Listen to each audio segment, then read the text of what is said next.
Halo semuanya, saya Imade Satria Bimantara dari Program Studi Teknik Informatika Universitas Udayana. Pada kesempatan kali ini, saya akan membahas tentang subnetting menggunakan metode VLSM serta implementasinya dalam contoh kasus. Nanti juga akan diimplementasikan hasil desain yang sudah dibuat ke dalam paket tracer. Untuk lebih jelasnya, simak penjelasan video ini ya. Untuk memudahkan perhitungan subnetting nantinya, dapat menggunakan bantuan tabel subnetting untuk IP kelas B seperti ini. Gambar salah satu topologi jaringan yang bisa dibuat adalah seperti ini. Setiap divisi sudah mempunyai kebutuhan hostnya masing-masing. Setiap host pada setiap divisinya akan terhubung ke switchnya masing-masing. Switch di sini berfungsi sebagai penghubung antar komputer dalam satu jaringan. Tiap switch antar divisi akan dihubungkan dengan router. Router merupakan perangkat yang bertugas untuk pengalamatan jaringan menggunakan IP address. Divisi pemasaran dapat berkomunikasi dengan divisi lainnya jika sudah dihubungkan dengan router, begitupun dengan divisi yang lainnya. Dari kebutuhan host yang sudah diberikan, kebutuhan host masing-masing divisi akan ditambah 2 host lagi untuk memberikan alamat IP pada interface setiap router yang terhubung dengannya. Untuk divisi gudang dan divisi SDM, tetap ditambah 2 host walaupun masing-masing hanya terhubung dengan satu router. Hal ini dilakukan untuk mengantisipasi nantinya jika perusahaan tersebut ingin melakukan penambahan divisi di kemudian harinya, sehingga kita sudah menyisakan masing-masing satu host untuk interface router nantinya. Langkah-langkah subnetting dengan menggunakan metode VLSM adalah: 1. Catat kebutuhan divisi dan urutkan dari kebutuhan terbesar ke terkecil, serta tentukan block size yang mungkin untuk divisi itu. 2. Bandingkan kebutuhan tiap host dengan valid host yang tersedia di block size yang akan dipilih. 3. Lakukan subnetting untuk kebutuhan divisi terbesar terlebih dahulu. Berikan subnet pertama hasil subnetting untuk divisi tersebut. 4. Jika divisi berikutnya punya block size yang sama dengan sebelumnya, berikan subnet berikutnya kepada divisi ini. 5. Jika divisi berikutnya punya block size yang berbeda, lakukan subnetting untuk block size tersebut dan ambil subnet yang belum digunakan. 6. Jika divisi berikutnya punya block size yang sama, ulangi langkah 4. Dan jika berbeda, ulangi langkah 5. Lakukan tahapan ini sampai seluruh divisi sudah mendapatkan jaringan.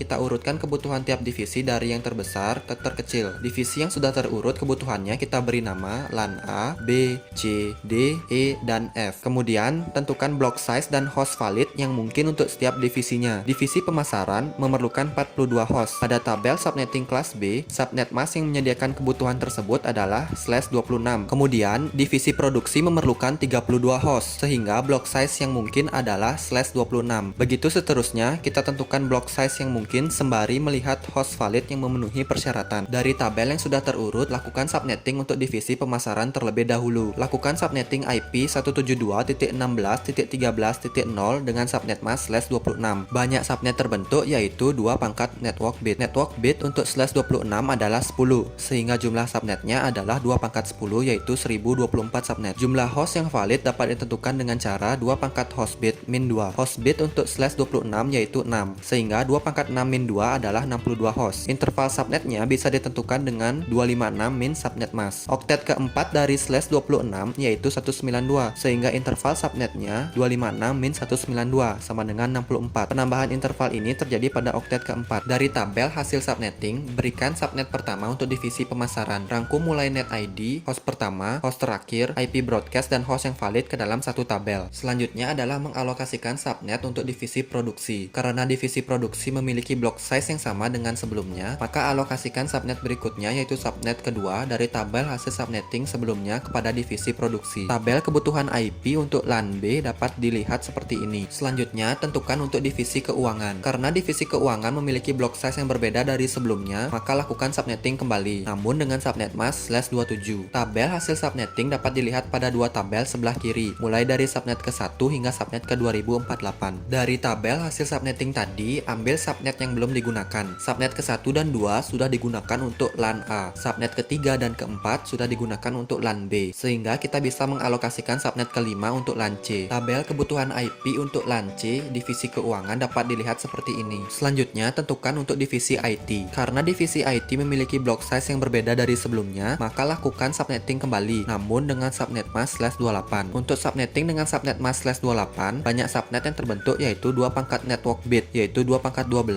sama dengan 4096 subnet. Jumlah host valid dihitung dengan 2 pangkat host bit min 2, yaitu 2 pangkat 4 min 2 sama dengan 14 host. Karena oktet keempat dari /28 adalah 240, maka intervalnya adalah 256 min 240. Tabel hasil subnetting dapat dilihat pada dua tabel sebelah kanan, mulai dari subnet ke-1 hingga subnet ke-4096. Dari tabel hasil subnetting tadi, ambil subnet yang belum digunakan, sehingga kita bisa mengalokasikan subnet ke-11 untuk divisi IT atau LAN D. Tabel kebutuhan IP untuk LAN D divisi IT dapat dilihat seperti ini. Selanjutnya, tentukan untuk divisi gudang dan SDM. Karena divisi gudang dan SDM memiliki block size yang sama dengan divisi IT, maka alokasikan dua subnet berikutnya, yaitu subnet ke-12 untuk LAN E dan subnet ke-13 untuk LAN F dari tabel hasil subnetting sebelumnya. Tabel kebutuhan IP untuk LAN E dan LAN F dapat dilihat pada dua tabel sebelah kiri. Jika kita rangkum tabel kebutuhan IP tiap divisi ke dalam satu tabel, maka hasilnya seperti berikut. Tabel inilah yang nantinya akan digunakan acuan dalam melakukan konfigurasi IP untuk host dan router saat kita melakukan perancangan desain di paket tracer. Sekarang saya akan mencoba mendesain topologi jaringan yang sudah saya jelaskan sebelumnya di software paket tracer. Untuk setiap divisi nantinya cukup diwakili dengan 3 PC saja. Video ini akan dipercepat dalam proses perancangannya.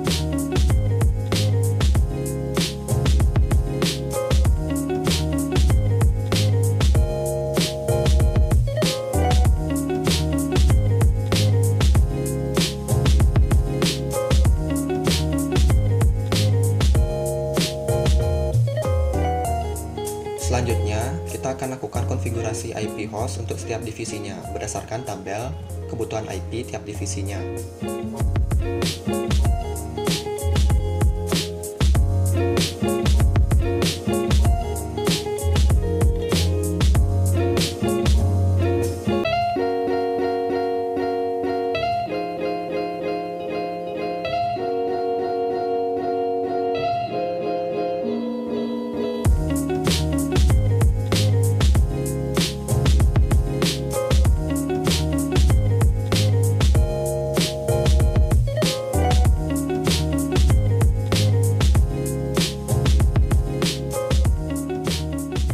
Selanjutnya, kita lakukan konfigurasi IP untuk interface setiap routernya.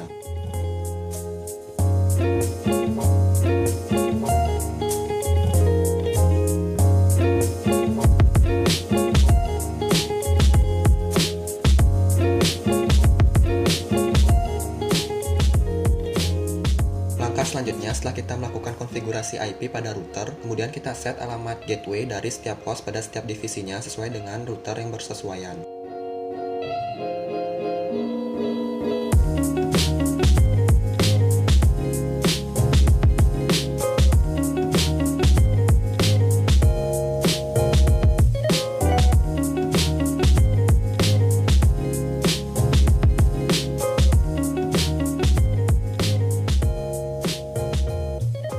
Setelah semua host dikonfigurasi IP-nya serta dilakukan konfigurasi IP pada routernya, kemudian kita lakukan routing untuk setiap routernya. Routing pertama akan dilakukan untuk router 4.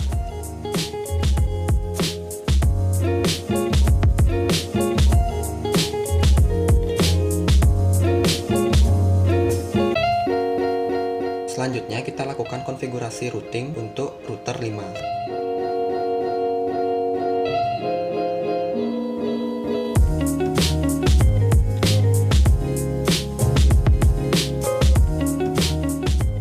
Selanjutnya kita lakukan konfigurasi routing untuk router 2.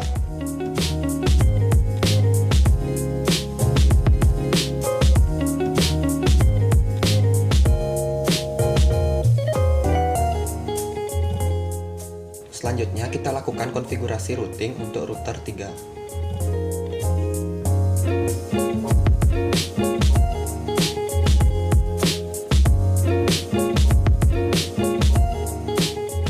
Selanjutnya kita lakukan konfigurasi routing untuk router 1.